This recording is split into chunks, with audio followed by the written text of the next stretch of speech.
Hey, well, good morning. Good to see you this morning. We are back at it. I don't know about you, but kind of excited this morning. Really, I read this passage of scripture and just thought, wow, this is pretty cool stuff. And so I hope that you enjoy today. Getting ready to wrap up the week here, next couple days, and looking forward. Boy, I tell you what, Christmas is going to be here pretty soon. So I hope you enjoy that time of the year as much as I do. Let me just open with a word of prayer, and then we'll get right at it this morning, all right? Father, we just thank you, praise your holy name, ask for your blessings upon this devotion this morning. May it speak to the hearts of your people. And I pray, Lord, that they're touched in a very mighty and powerful way. Lord, I lay it all at your feet today. It's in Jesus' name I pray. Amen. Hey, 1 John chapter 3, verse 14. And here's how it goes. We know that we have passed out of death into life because we love the brothers. Whoever does not love abides in death. You know, John is a master at dualism. Light, darkness, truth, light, righteousness, sin, love, hate. I mean, this is John. In this verse, he presents a new contrast. Woo, we're getting excited now, aren't we? Death, life. See, John seems to remain in the theme of either or black and white, black or white. John never entertains the idea of a gray area when it comes to being a follower of Christ. What's really cool in this passage, the perfect tense verb, we have passed, versus we know that we have passed. First off, John puts himself right in with the reader, and he says we. He's right there with you.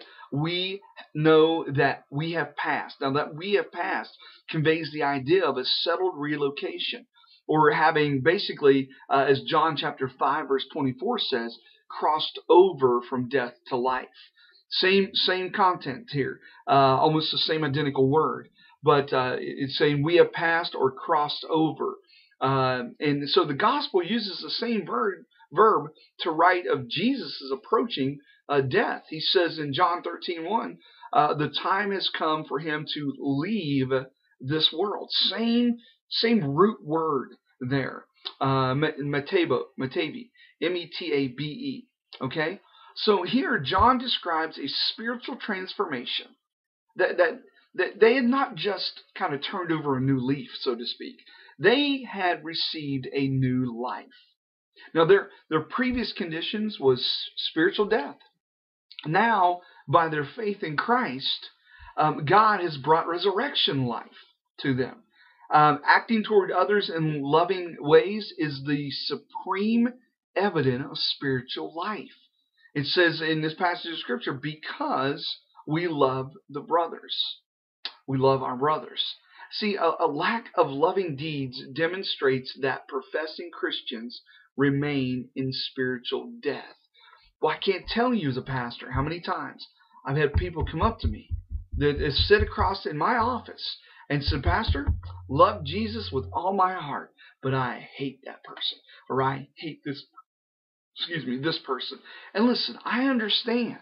I've had some horrendous, nasty stuff done to me as a child.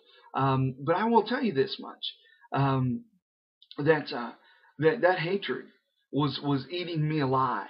But when I accepted Christ as my personal Savior, God started working on me with that hatred. I remember going to my father, and I remember telling him I forgave him. I had to, because if I didn't, he was just going to kill me. I wasn't experiencing the spiritual life that God had for me. I was still in spiritual death. But boy, I tell you what, when I extended forgiveness to my father and started living this life, I became alive in Christ, and I loved it. And I hope that's an encouragement to you this morning, that you really truly understand that if you've got hatred towards your brother, hatred towards a family member, hatred towards an individual, you need to get that under the blood of Jesus. You need to ask for forgiveness, or you need to extend forgiveness so that you can move on. Okay? So, anyway, I wonder if people today, or I should say, we walk away with the understanding of this morning is that loving others is the evidence of spiritual life. If we do not love, we are dead spiritually. I wonder if people know we are Christians by our love. You ever wonder that?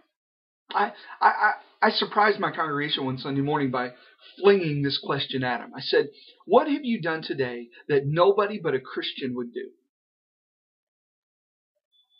Let me read that again. What have you done today that nobody but a Christian would do? Many of us would say, well, Pastor, I've given something, I've said something, or I bought something. But the one thing we all can do, and people will know that we are Christians, is love them. Is love someone. I'm not talking about going up and freaking somebody out by saying, "Oh man, I'm just so in love with you." No, I'm talking about going up and honestly investing in somebody's life because you love them. See, the love of God can only be demonstrated through a believer. Hear me out on this. And I know I'm probably going to get some emails on this, but that's okay. The love of God can only be demonstrated through a believer. Through a believer. Now, God can send blessings through other people. I'm not talking blessings. I'm talking about the love of God. The love of God. All right, let me ask you the question today. And you got to ask yourselves this. Are you spiritually alive or dead? Man, I hope that you have the love of God in you. And I'm hoping you're letting that thing fly out on everybody. Joel, just let it pour out. Just wring your hair, man, if you have hair. If you don't have hair, then just spit it out on them. But let them feel and sense and know the love of God that pours from you. Let them see Jesus in you. God bless you. Have a great day. See you tomorrow.